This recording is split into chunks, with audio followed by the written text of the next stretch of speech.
जय हिंद मेरे डियर साथी। मैं आपका साथी विकास और आज हम देखने वाले हैं एंटी टेस्यू एजेंट। ये देखा जाए तो drugs acting on respiratory system, मतलब ऐसी दवाइयाँ जो हमारे रिस्पायरेटरी सिस्टम पे काम करती, उसका ये थर्ड टॉपिक है।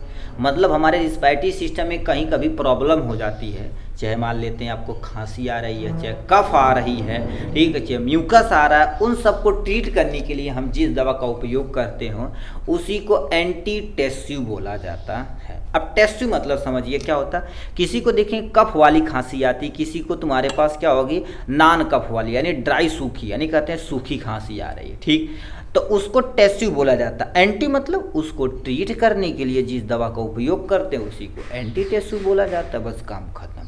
अब इसमें क्या क्या देखना हमें डी फार्माकोलॉजी के अकॉर्डिंग, सबसे पहले इसका इंट्रोडक्शन देखना पड़ेगा, क्लासिफिकेशन, उसमें एक एक दो एग्जाम्पल, उसके बाद आपके सामने pharmacological action, indication, Contra indication और डोजेज, उसके बाद आपका पूरी तरह से खत्म हो जाता है। तो समझते हैं एंटी टेस्यू की डिफिनेशन समझते हैं। लिख रखा those drugs which are use in the treatment of the non productive cough, मतलब तुम्हारे पास नॉन प्रोडक्टिव कफ होना चाहिए या सूखी खांसी, मतलब इसमें कफ तो बन नहीं रहा भाई, सूखी खांसी आ रही, सिंपल समझिए सूखी खांसी। Dry cough are called as the antitussive agent बोला जाता है। उसको क्या बोलते हैं एंटी टेस्यू एजेंट, मतलब सिंपल सा ऐसी दवाइयाँ जो सूखी खांसी के लिए प्रयोग की जाती है उसको, ऐसी दवाइयों को हम क्या बोलते हैं एंटी टेस्यू एजेंट बोला जाता है। ये तो डिफिनेशन हो गई, ये तो आपके सामने पहला पॉइंट। दूसरा पॉइंट में क्या लिखा, antitussive are drugs that act on the CNS यानी सेंट्रल नर्वस सिस्टम, यानी ब्रेन और स्पाइनल पे वर्क करती हैं, to raise the threshold of cough centre, मतलब हमारे शरीर के अंदर क्या होता है कफ सेंटर होता, in respiratory tract to the reduced of the tussal impulse, मतलब तुम्हारे पास क्या होती है जो कफ निकालने का काम करती है। जैसे मान लेते हैं अभी नॉर्मल आपको खांसी आ रही है तो हमारे ब्रेन में कोई ना कोई पार्ट होगा जो उसको कंट्रोल कर रहा होगा, तो वो मान लेते हैं सेंट्रल नर्वस सिस्टम, अथवा चाहे ब्रेन में हो चाहे स्पाइनल पे हो, कोई दिक्कत नहीं। अब उसको क्या कर देगी, ये जो एजेंट रहता वो तो उसको तुरंत जाके कहेगी हे भैया कम करे यार, गड़बड़ा जाता, नहीं तो आदमी मर जाए, दिक्कत हो जाए।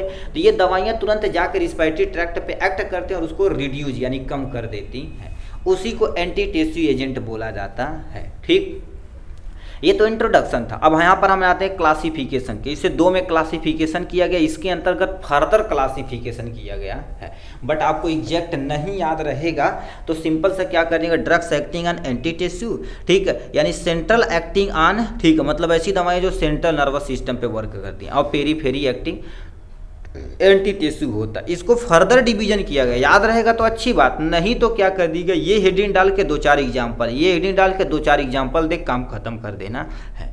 इसमें तुम्हारे पास सेंट्रल एक्टिंग एंटी टेस्यू के अंतर्गत ओपियॉइड एंटी टेस्यू आता है और नॉन ओपियॉइड आता है। ठीक, अब ओपियॉइड तथा नॉन ओपियॉइड में एक एक दो एग्जाम्पल लिख दीजिए।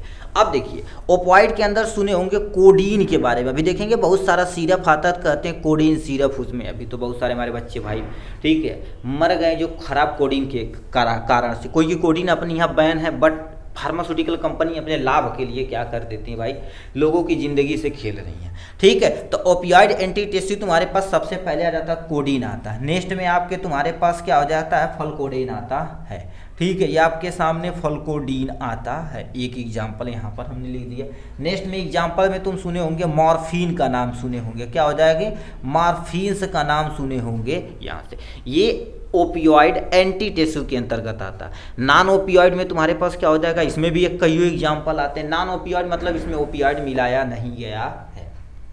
ठीक है, इसमें आप सुने होंगे सबसे पहले डेक्सट्रो, ठीक है, डेक्स्ट्रो, ठीक है, ये आपके सामने डेक्स्ट्रोमेथो, ठीक है, डेक्स्ट्रोमेथोरफान होता है। ठीक, ये एक आपके सामने एग्जाम्पल हो जाएगा।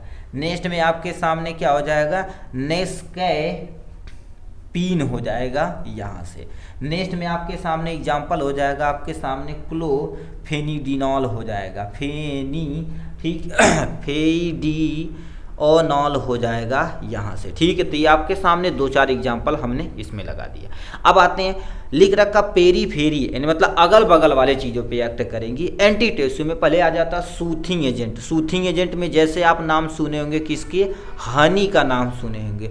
दूसरा आपके नाम सुने होंगे आपकी ग्लिसरीन के बारे में सुने होंगे। ठीक है, ये सब तुम्हारे पास बहुत अच्छी दवाइयाँ होती हैं। लोजे रेंजेन का नाम सुने होंगे। ठीक, ये आपके सामने इसके अंतर्गत आता। लोकल एनेस्थेटिक, बट ये रेयर कंडीशन में प्रयोग किया जाता है। इसमें तुम्हारे पास क्या हो जाता है, बेंजो, ठीक है, बेंजोनालेट आता है। ये लोकल एनेस्थेटिक के अंतर्गत, यदि बहुत ज़्यादा कंडीशन खराब रहती तब प्रयोग किया जाता। ठीक है, इसमें तुम्हारे पास ये वाली दवाइयाँ इसी के अंतर्गत भी आती हैं। ठीक है, क्लोफेडीनॉल होता है। ठीक है, डीनॉल होता है, ये ए है, याद रखना भाई, ये ओ है। ठीक है, ये आपके सामने यहाँ पर इजीली लिख दिया है। तो लोकल एनेस्थेटिक के अंतर्गत तुम्हारे पास बेंजोनालेट आता है और क्या हो जाता है, क्लोरोफेडिनॉल आता है। ठीक, तो ये आपके सामने यहाँ से। इसमें भी देखो बहुत सारी दवाइयाँ आती है, जैसे सुने होंगे ब्रोमोहेक्सिन के बारे में, एरोसॉल के बारे में, स्टीम भाप वगैरह दिया जाता है तो उसमें काम हो जाता है। भाप मतलब देंगे तुम्हारे पास, जैसे नहीं कहते हैं भाप भी दे सकते हैं, जिससे हमारे पास सूखी खांसी या थोड़ा सा क्या करेगी, वाटर एब्जॉर्ब करके थोड़ा सा म्यूकस में कन्वर्ट हो जाती है, उसके बाद हमारे शरीर से बाहर चली जाती है। ठीक, तो ये हो गया इनके बारे में। नेक्स्ट के तो उसको हम थोड़ा सा नेक्स्ट देखते हैं क्या होता है, यानी फार्माकोलॉजिकल एक्शन, मतलब यदि मान लेते हैं इस दवाइयाँ को दी जाए तो हमारे शरीर पे क्या प्रभाव पड़ेगा।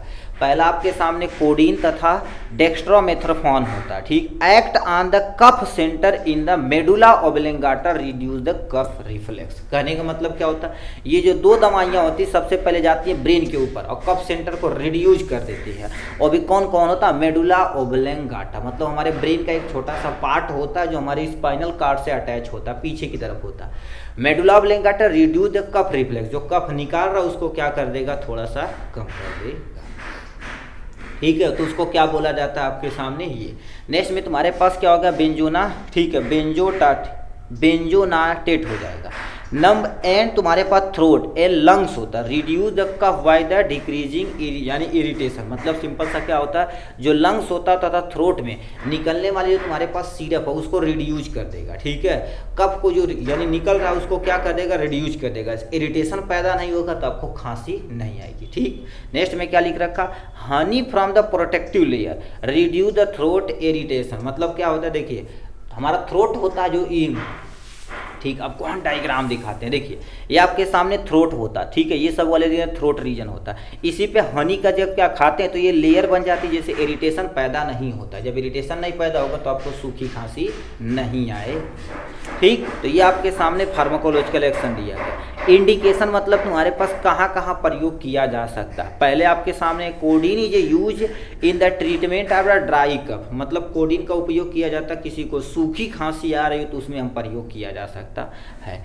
डेक्स्ट्रोमेथोर्फोन is use in the treatment of the chronic cough due to allergy, मतलब किसी पर्सन को ना एलर्जी होती है तो उसको खांसी आने लगती है तो उसमें हम क्या कर सकते हैं, डेक्स्ट्रोमेथोर्फोन का प्रयोग करेंगे, जिससे हम क्या कर सकते हैं, उसको सही कर सकते हैं।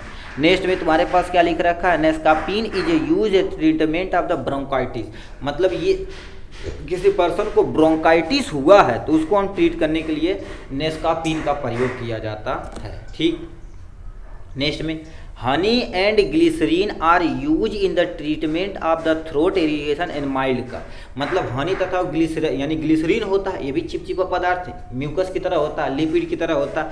ये क्या करता है, किसी को थ्रोट में तुम्हारे पास इरिटेशन पैदा हो, यहीं से तो खांसी आती है, उसको सही करने के लिए हम इसका प्रयोग कर सकते हैं। या थोड़ा बहुत किसी को कफ आ रहा तो उसको भी ट्रीट करने के लिए हम प्रयोग कर सकते हैं।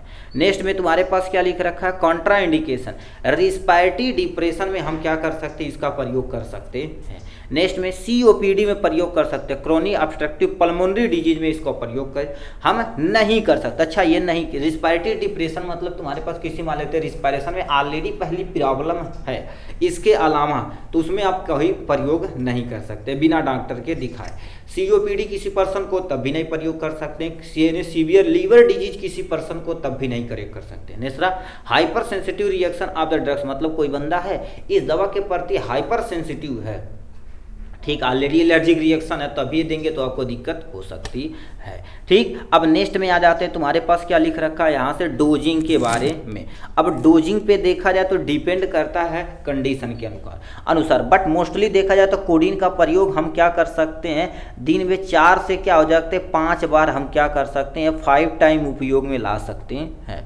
डेक्सामेथासोन का उपयोग 10 से लेकर 30 mg पर, ये भी मोस्टली क्या कर देते हैं 3 टाइम प्रयोग किया जाता है। 3 टाइम यानी दिन में क्या कर सकते हैं 3 बार प्रयोग किया जा सकता है। लिख रखा नेस्कापिन 15 से लेकर 30 mg, ये भी मोस्टली क्या कर देते हैं 3 टाइम हम प्रयोग कर सकते हैं। ठीक है, 3 टाइम प्रयोग कर सकते हैं।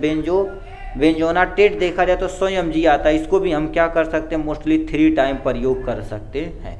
मतलब according to requirement as a physician direction, मतलब जैसे वो फिजिशियन बोलेंगे कि इसके अकॉर्डिंग आपको लेना है, उसके अकॉर्डिंग भी आप प्रयोग कर सकते हैं। नहीं तो आप मोस्टली देखा जाए तो 2 से 3 बार लेते हैं। जैसे खांसी ज़्यादा आती है तो कहते हैं हर 2-3 घंटे के बाद आप थोड़ा थोड़ा इसको पिया करिएगा। ठीक, अब यदि मोस्टली देखा जाए तो हमारे पास जितने कप सिरप हो गया या ड्राई सिरप हो गया, इसको पीने के बाद कम से कम आधा घंटा पानी नहीं पीते, क्योंकि हमारे थ्रोट से चिपका रहेगा ना, तो मान लेते कोई इन्फेक्शन होगा तो उसको सही कर देगा यहाँ से।